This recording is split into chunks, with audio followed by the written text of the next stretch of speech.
noite, irmãos. Paz do Senhor para vocês. Apocalipse, capítulo 2.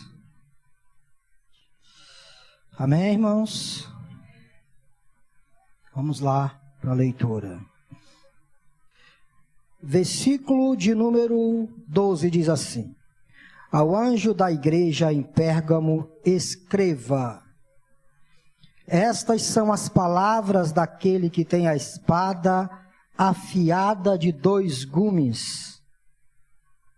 Sei onde você vive, onde está o trono de Satanás.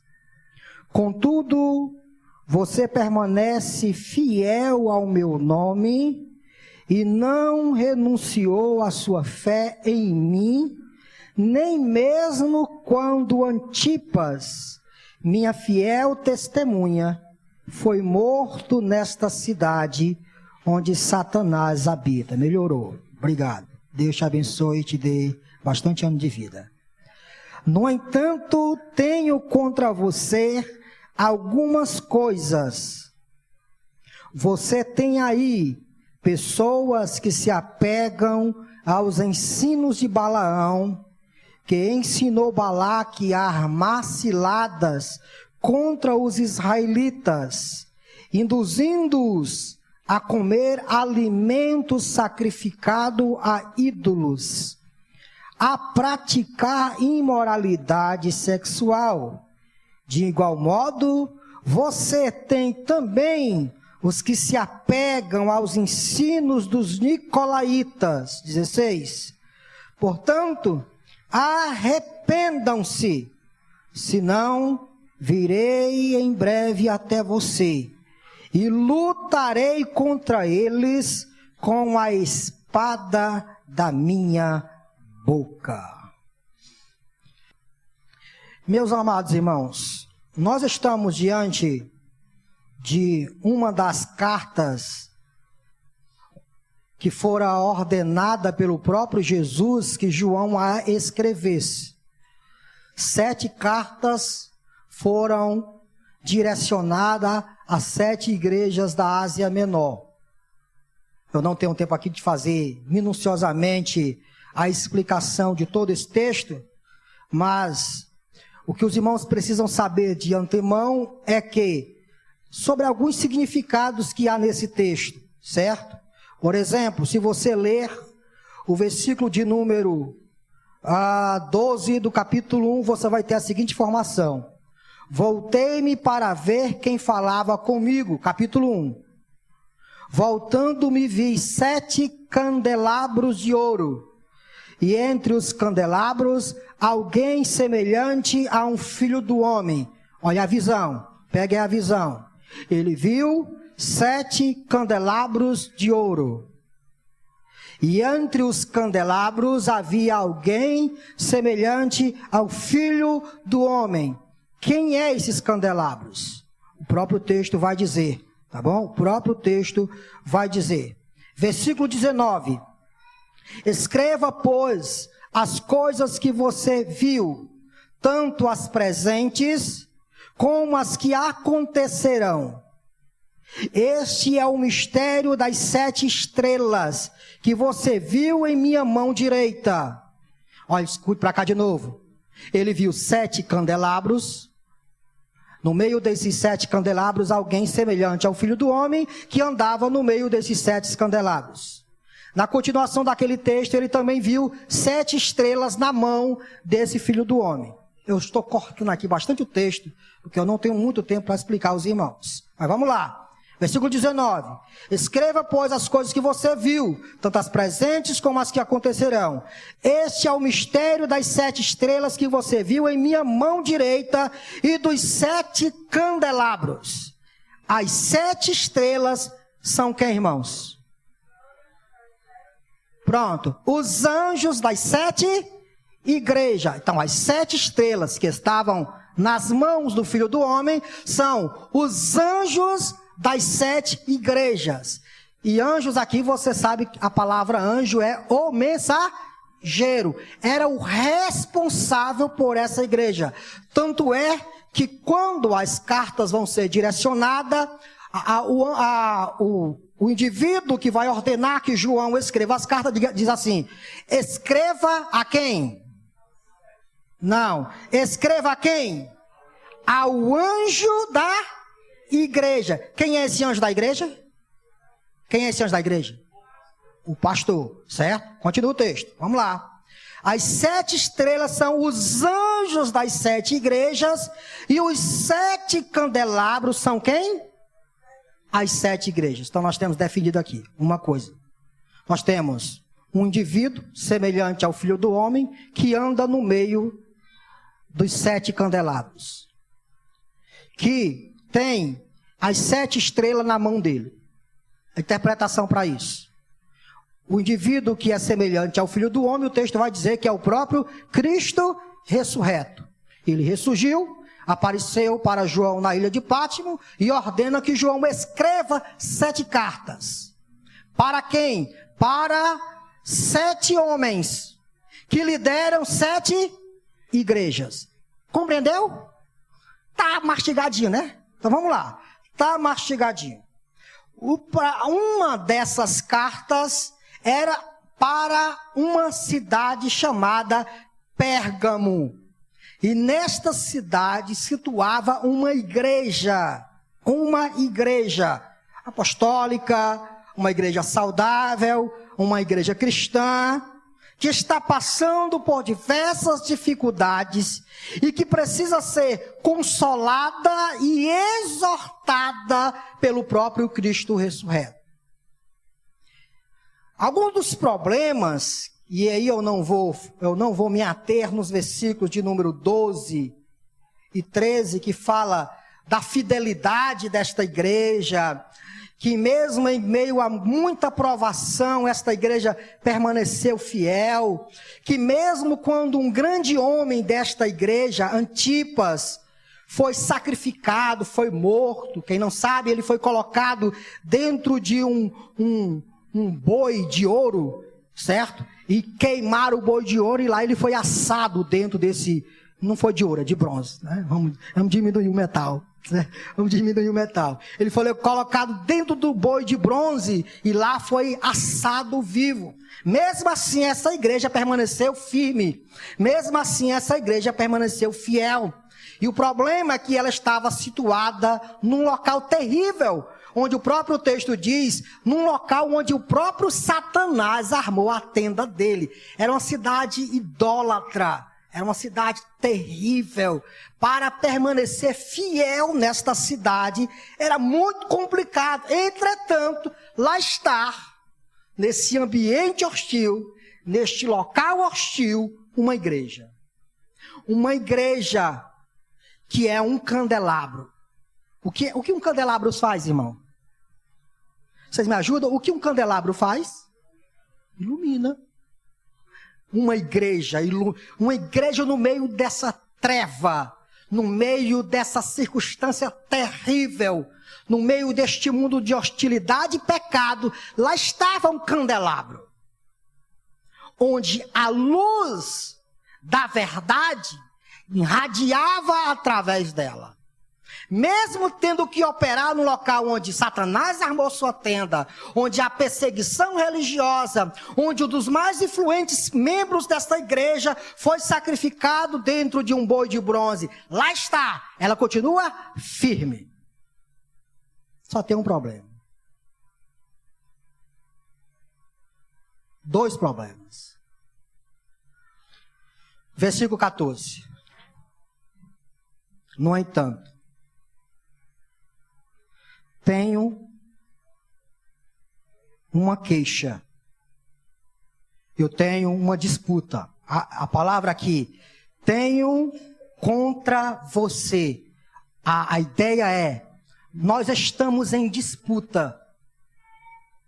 Há uma coisa entre mim e você. Você merece elogio porque mesmo tendo um membro influente, que não negou a fé, que está firme, continua aí firme, você merece todos esses elogios. Entretanto, há uma disputa entre mim e você. Há algo complicado entre mim e você. E aí ele vai dizer o que são essas coisas. Você tem aí. Aí aonde, irmãos? Na cidade? Não. Aonde? No candelabro. Na igreja. Você tem aí pessoas que se apegam aos ensinos de Balaão.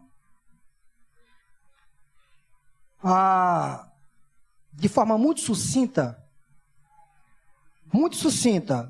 para você relembrar aquele momento em que Israel esteve peregrinando num deserto, onde Israel mantinha sua fidelidade para com Deus, e Deus estava na frente do povo como um guerreiro conquistando as vitórias que o seu povo precisava.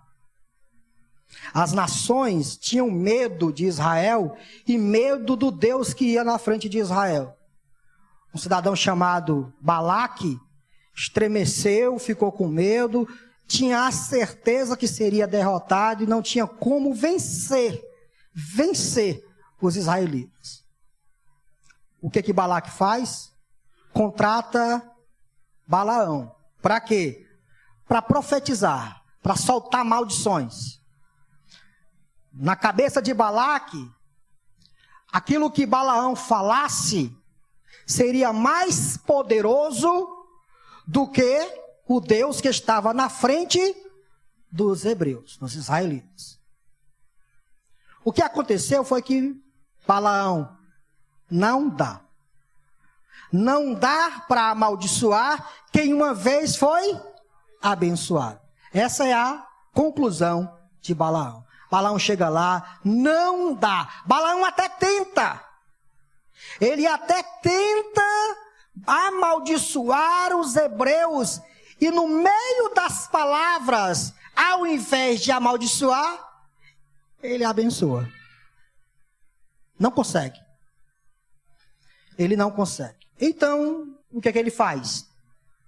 Não tem como amaldiçoar esse povo. Não dá. Você vai ler isso aí em Números, tá bom?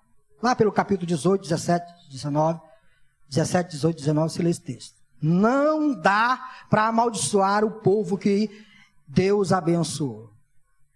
E Balaque não aceita essa conclusão. E então Balaque diz: só existe uma coisa que você pode fazer, que você pode ganhar deles. E o que é? É se você fizer com que eles façam alguma coisa onde a divindade que está no meio deles se desagrade. Se você conseguir colocar no meio do arraial algumas prostitutas, e essas prostitutas começarem a deitar-se com esses homens, cometendo torpeza e prostituição, então o Deus que está entronizado no meio deles, esse mesmo Deus vai se virar contra eles. Inteligente, né, irmão? Inteligente. Ele matou. Aliás, ele matou melhor do que os próprios hebreus. Ele entendeu a santidade do Deus de Israel melhor do que os israelitas. E o que foi que Balaque fez? Cortou o prego, irmão. Arrumou um cara de prostituta, botou tudo dentro de um saco. O saco aqui é o que eu estou falando. Botou lá. E vocês não imaginam o cambalacho. Cambalacho é confusão, né, irmão? É, né? Vocês não imaginam a confusão que teve no meio do arraial por causa da prostituição. O próprio Deus se voltou contra o povo. Então, volta para o texto. Aqui, então, nós temos uma ideia. Que ideia? De algum modo, dentro da igreja de Pérgamo, a imoralidade estava se tornando normal. E o texto continua, lá no versículo de número, ainda no finalzinho do versículo de número 14. Que ensinou Balaque a armar cilada contra os israelitas, induzindo-os a comer alimentos sacrificados a ídolos e a praticar imoralidade sexual. Então escute. Todos os elogios eram bem-vindos para esta igreja. Elogios por causa da sua permanência lá. Eles não se extinguiram, mesmo a perseguição vindo, eles não arredaram o pé, eles continuaram lá. Entretanto, alguns membros desta igreja estavam se envolvendo com imoralidades. Escute, irmãos, preste atenção, o que isso tem a ver com o pastor? Racionalmente. Não, era o pastor que estava pecando? Sim ou não? Não. Era o pastor que estava com imoralidade? Não. Era a igreja toda que estava com imoralidade? Não. Era quem? Alguns. O texto diz, aí há pessoas que se apegam a isso. Qual é o problema, irmão? O problema era que aquele que estava no meio da igreja, escute isso, quem é o candelabro? A igreja. E esse, como filho do homem, anda no meio de quem?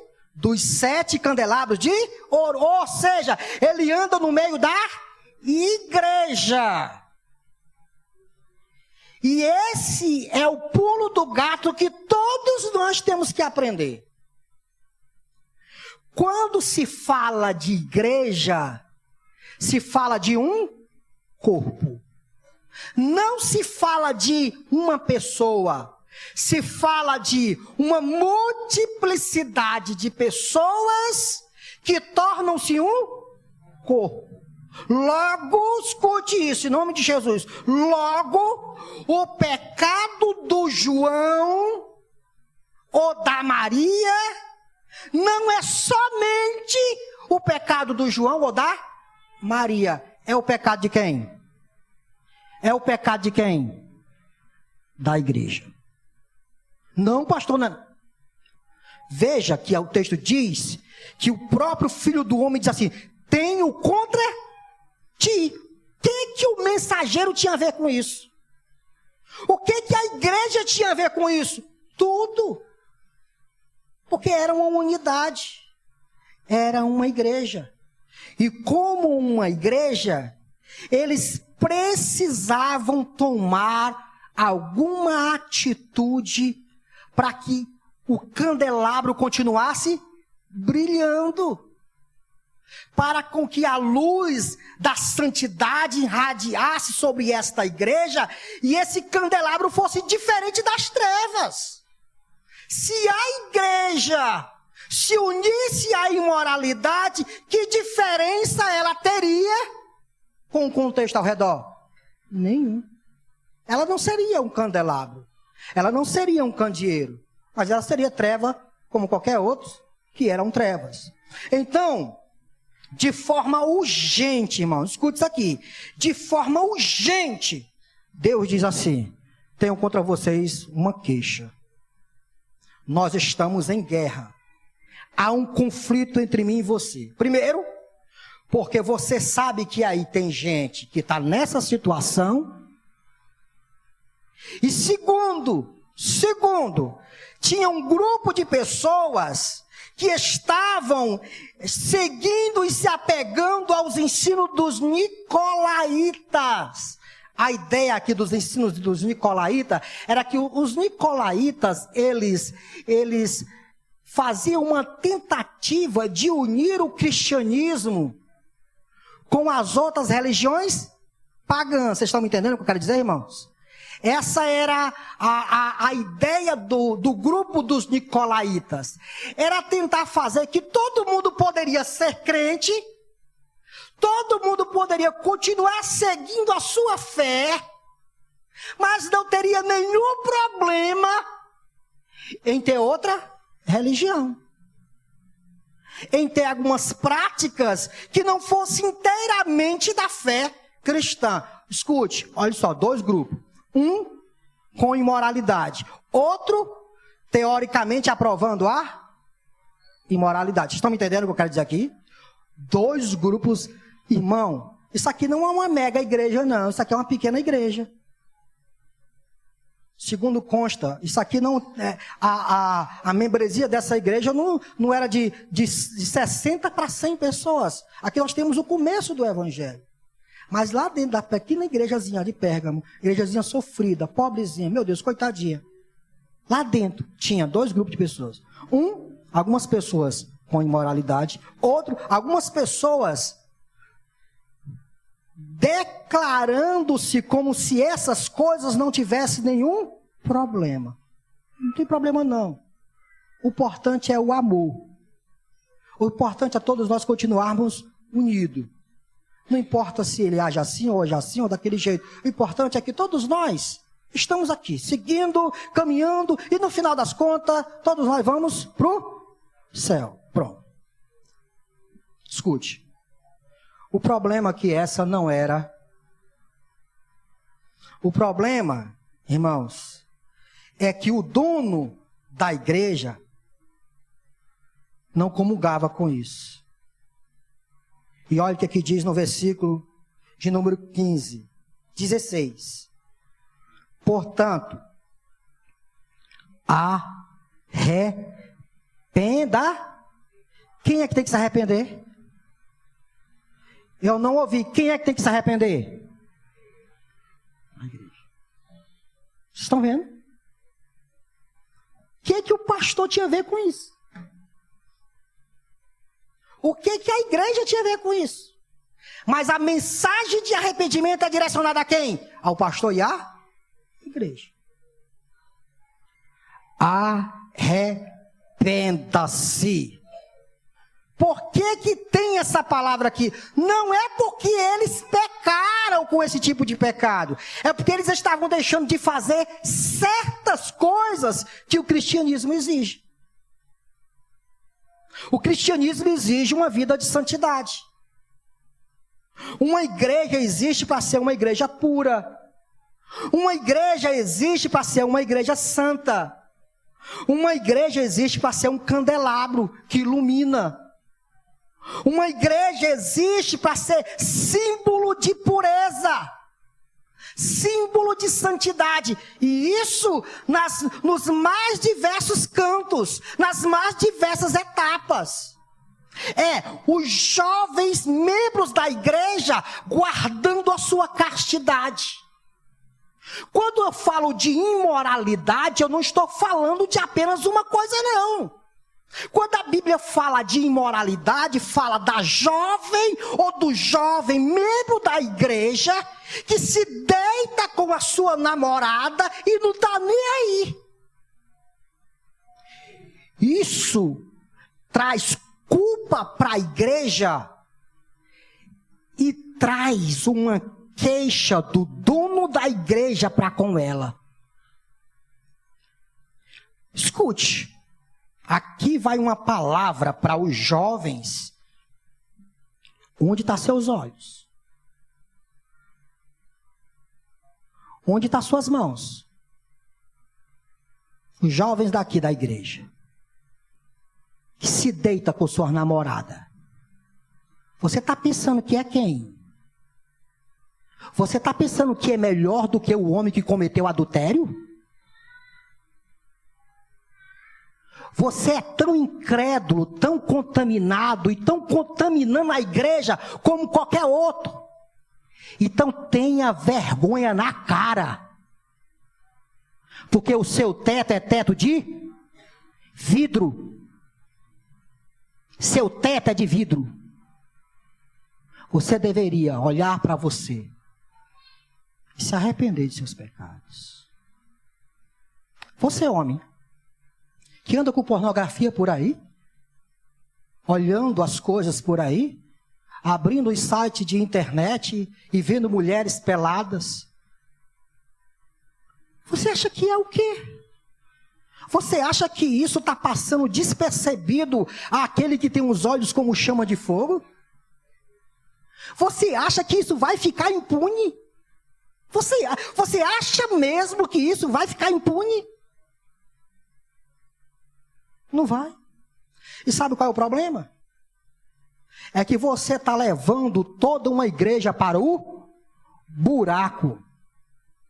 Toda uma comunidade que tenta ser saudável, que tenta continuar servindo a Deus da forma como Deus quer, lá nas escondidas, por causa das suas atitudes, você está levando a igreja para o buraco.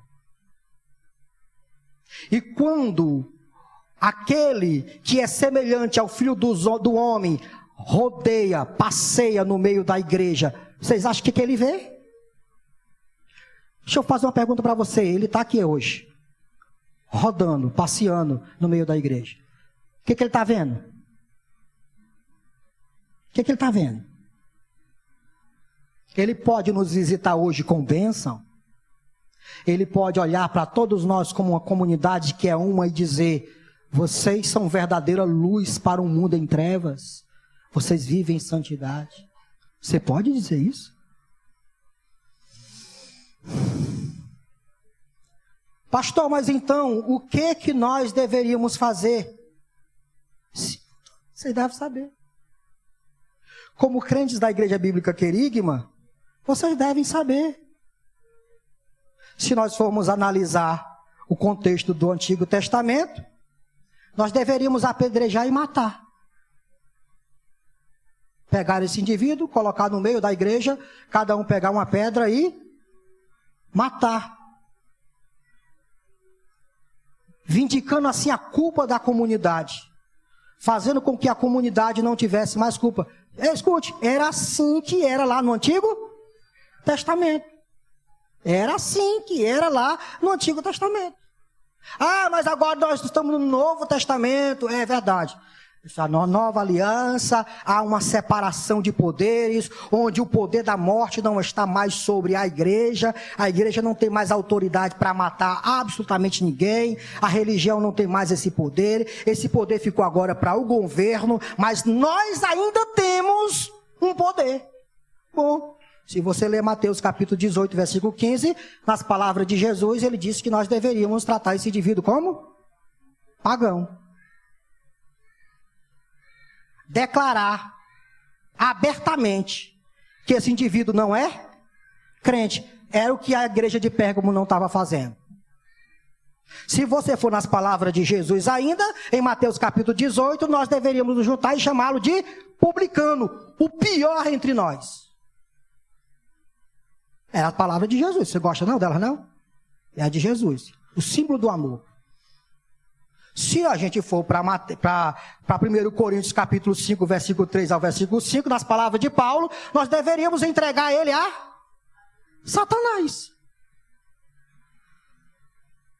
A igreja de Pérgamo não estava fazendo isso com os caras que estavam praticando imoralidade lá. Se você for ainda para as palavras de Paulo, lá em capítulo 5, versículo 9 e 11, nós não deveríamos nos associar com ela, manter nenhum tipo de sociedade com essas pessoas. Não dando nenhum parecer de que nós estamos comprovando esse tipo de atitude. Está lá, em 1 Coríntios capítulo 5, versículo 9. Nas palavras de Paulo, em 2 Tessalonicenses capítulo 3, versículo 6, nós deveríamos se apartar desse tipo de gente. Nas palavras de Paulo, ainda em 2 Timóteo 3 e 5, nós deveríamos fugir dele. Ele está vindo por acolá? Tá, corre para cá. Fugir dele. Aonde é que está escrito isso, pastor? Na sua Bíblia.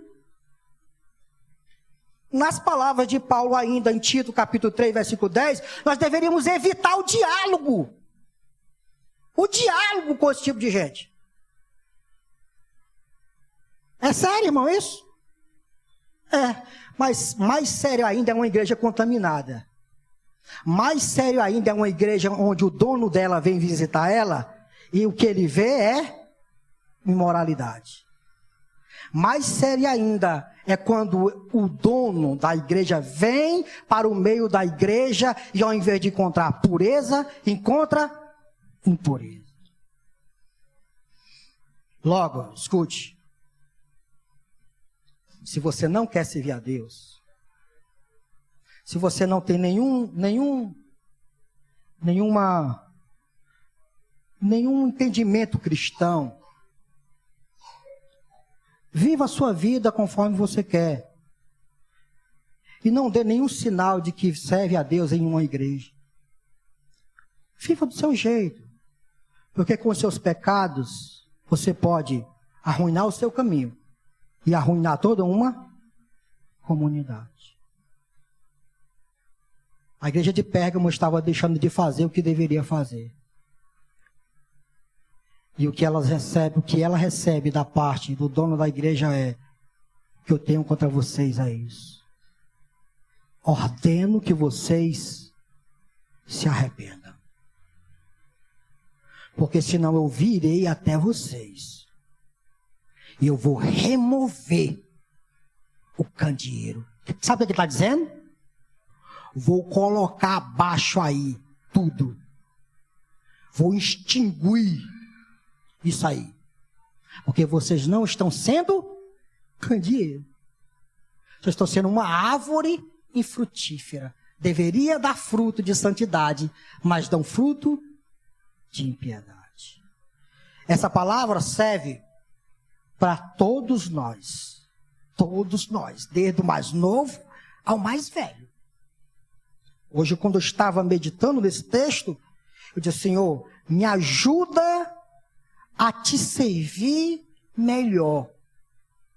Me ajuda a fazer um pacto com os meus olhos, para que os meus olhos só enxerguem a tua vontade. Me ajuda a mortificar os prazeres da minha carne, para que eu não seja desaprovado por ti e pela igreja. Todos nós devemos fazer isso. Todos nós. Todos nós. Porque, escute, não pense que o seu pecado é só seu. Está mais do que claro que não é. Seu pecado não é só seu. Ah, mas eu faço lá nas escondidas.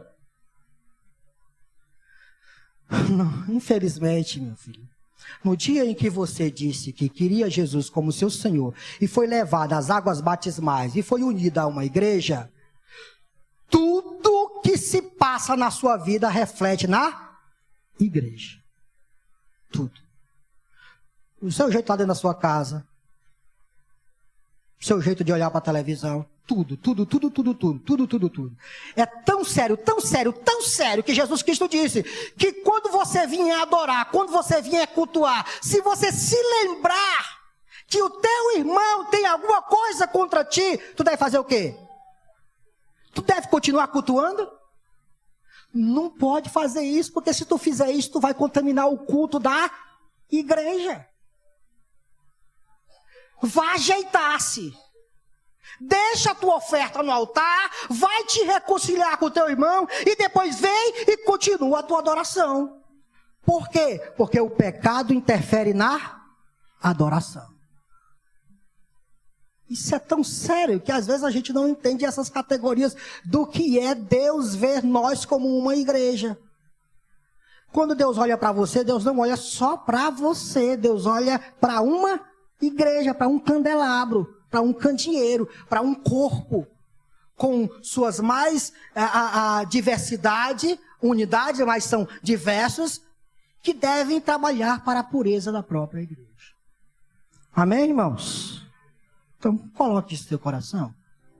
Tá bom? Coloque isso no seu coração.